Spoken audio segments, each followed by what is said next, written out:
গ্রহরত্ন। গ্রহরত্ন আমাদের সনাতনী জ্যোতিষশাস্ত্রে প্রতিকারের একটি উপায়, কিন্তু গ্রহরত্ন মূল্যবান, সবার পক্ষে মূল্যবান রত্ন কেনা সম্ভব নয়। এই মূল্যবান রত্ন যারা কিনতে পারেন না, অনেক সময় তারা উপরত্ন পড়েন, অর্থাৎ সেমিস্টোন।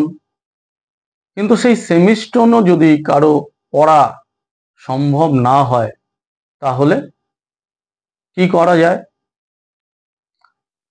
করা যায় সেই নিয়ে বলবো। তার আগে বলবো, আমাদের channel astrology on human life, এই চ্যানেলটি, এই ভিডিওটি দেখার আগে আপনারা যদি সাবস্ক্রাইব করেন, আমাদের নোটিফিকেশন লিঙ্কটিকে অন রাখেন, এরকম নানা ধরনের জ্যোতিষবিদ্যা বা জ্যোতিষশাস্ত্র সম্বন্ধীয় ভিডিও আপনাদের সামনে আমি তুলে ধরব।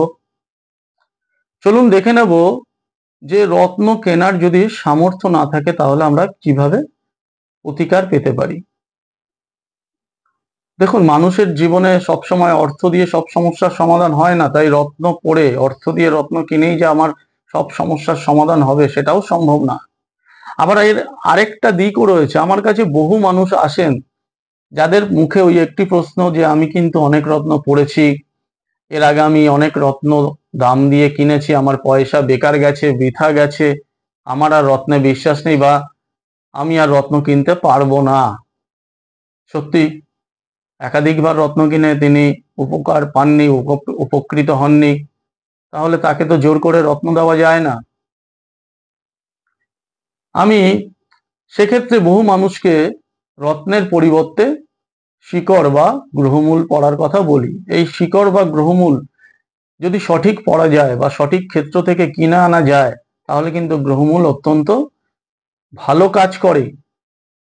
যারা রত্ন পড়তে অক্ষম বা রত্ন কেনার মতো যাদের সামর্থ্য নেই বা রত্নে আপাতত বিশ্বাস নেই, তিনি একবার পরখ করে দেখে নিতে চাইছে যে না, রত্ন আগে পড়বো না, আগে দেখা যাক অল্প কিছু দিয়ে কি করে কাজ পাওয়া যায়, আমি তাদের জন্য বলবো, আপনারা জেনে নিন কোন গ্রহের জন্য কোন রত্ন আমরা ধারণ করতে পারি, এবং সেই রত্ন যদি ধারণ করতে না পারি, তাহলে তার বদলে কোন শিকড় বা কোন গ্রহমূল আমরা ধারণ করব।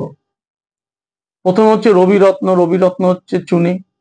চুনির বদলে সাবস্টোন, চুনির আরো রয়েছে। সেই সাবস্টোন গুলো যদি আমরা ব্যবহার করতে না পারি, তাহলে কি শিকড় আপনার পড়া প্রয়োজন? চুনির পরিবর্তে আমাদের বিল্বমূল বা বেলগাছের মূল, এটি অত্যন্ত উপকারী একটি মূল। এটি ধারণ করলে কিন্তু অবশ্যই চুনির পরিবর্তে অনেকটাই কাজ পাওয়া যায়। এরপর হচ্ছে চন্দ্র। চন্দ্রের জন্য কি প্রয়োজন? মুক্তা, মূল্যবান মুক্ত, সবার পক্ষে কেনা সম্ভব নয়। তার বদলে আমরা ক্ষীরিকা মূল ধারণ করতে পারি। ক্ষীরিকা মূল চন্দ্রের ভালো কাজ করে। এরপরে হচ্ছে মঙ্গলের রত্ন, লাল পলা। লাল পলার অনেক মূল্য। লাল পলা যদি আমরা ধারণ করতে না পারি, যদি আমাদের সামর্থ্যে না কুলোয়, তাহলে আমরা অনন্তমূল, মঙ্গলের জন্য অত্যন্ত কার্যকরী একটি শিকড়, আপনারা ধারণ করলেই এর ফল বুঝতে পারবেন। এর পরের রত্ন হচ্ছে বুধের রত্ন, পান্না। পান্না যদি আমাদের পক্ষে কেনা সম্ভব না হয়, পান্না অত্যন্ত মূল্যবান পাথর, তাহলে তার বদলে বৃহৎদ্বারকের মূল কিন্তু ভালো কাজ করে। বৃহৎদ্বারক মূলকে অনেকে বৃদ্ধদ্বারক মূল বলেন। এরপরে বৃহস্পতির রত্ন পোখরাজ। পোখরাজ কেনার সামর্থ্য না থাকলে বামুনহাটির মূল আপনারা পড়ুন। বামুনহাটির মূল কিন্তু অত্যন্ত উপকারী একটি শিকড়।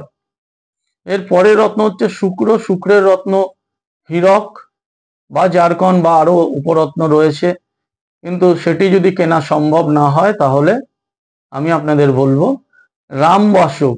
রামবাসকের শিকড় বা মূল যদি আপনারা ধারণ করেন, উপকার পাবেন। পরের রত্ন হচ্ছে শনির রত্ন। শনির রত্ন কি? শনির রত্ন হচ্ছে নীলা।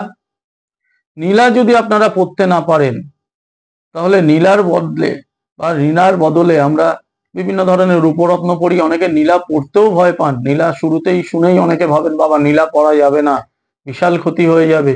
তাই নীলা যদি পড়তে না পারেন, নীলার পরিবর্তে যদি উপরত্নও আপনারা পড়তে না পারেন, তাহলে শ্বেতবেরেলার মূল পড়ুন।